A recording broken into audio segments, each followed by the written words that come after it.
L'une des choses, quand tu as le Saint-Esprit, c'est que tu dois prêcher Jésus. C'est un signe que tu as le Saint-Esprit. Vous recevrez une puissance, le Saint-Esprit suffira sur vous et vous serez mes témoins à Jérusalem. Les chrétiens d'aujourd'hui souvent ne comprennent pas. Quand moi j'ai reçu le Saint-Esprit, ça s'est manifesté comme un feu sur moi. J'ai évangélisé toute ma classe. J'ai prêché à ma maman.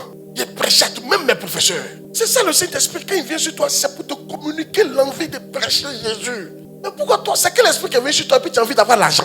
Écoutez, Jésus n'est pas contre l'argent, mais il dit, cherchez le royaume, je vais vous donner l'argent. Je fais ce que Dieu veut, je sais que Dieu va me rendre riche. Oui, il travaille. N'oublie pas que le Saint-Esprit t'a été donné pour prêcher l'évangile. Pour aller annoncer à quelqu'un que Jésus est mort pour lui. Vous serez mes témoins. Tu es le témoin de qui? Il y a dans ta cour. Qui vient à l'église? Personne. À qui tu annonces l'évangile? Il y a tes amis? Personne. Il y a tes collègues? Personne. Pour qu'un témoin soit efficace, lui-même là, son comportement est important. Si vous voulez des témoins de Christ là, votre fille doit parler. Tu ne peux pas boire coutou avec des gens et puis leur parler de Jésus. T'as vu comment? Toi, tu vas dire Jésus est Seigneur et puis toi, tu as 4 gars dans le quartier. Et qui va te croire? Qui va te suivre? Le témoignage est important, mais le témoin lui-même, il est important. Et si parti évangéliser, ils m'ont pas cru. Toi, tu fais quoi? Dans le quartier, tu fais parler avec tout le monde. Tu as pris chrétien, tout le monde, tu ne payes pas dans le quartier, toi là. Et qui va te suivre dans le quartier?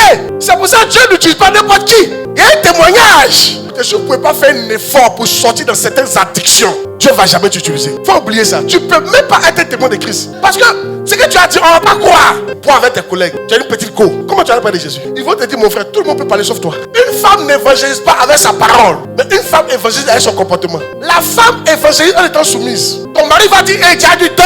Et puis tu vas dire, chérie, on a un programme chez nous, hein. Il va lancer un trou. Femme, soyez de même soumise à vos maris, afin que si quelques-uns n'obéissent pas à la parole, ils soient gagnés sans parole par la conduite de leur femme. Une femme, c'est pas la parole qui a gagné ton mari, c'est ta conduite qui a gagné ton mari. Si tu buvais avant que tu ne bois plus, si tu étais impoli avant que tu n'es plus impoli, si avant tu ne fatiguais que tu ne fatigues plus, il va dire ça c'est une bonne église. Alors Jésus il est bon. C'est ta conduite, c'est pas ce que tu dis. Vous ne pouvez pas venir me respecter et puis à la maison vous traitez vos maris comme des couillons. Ça ne marche pas comme ça. Ça c'est l'hypocrisie pure. Si tu me vois ton papa et puis tu me respectes trop et que tu ne respectes pas ton mari, tu es dangereuse. On n'a pas dit femme soyez soumis au mari qui est bon. On dit mari, point final. Il est bon, il n'est pas bon. Tu dois le respecter, tu dois l'aimer, tu dois être douce, tu dois être soumise. Prêchons l'évangile, prêchez la parole pour montrer que ce jour-là n'est pas un jour vain.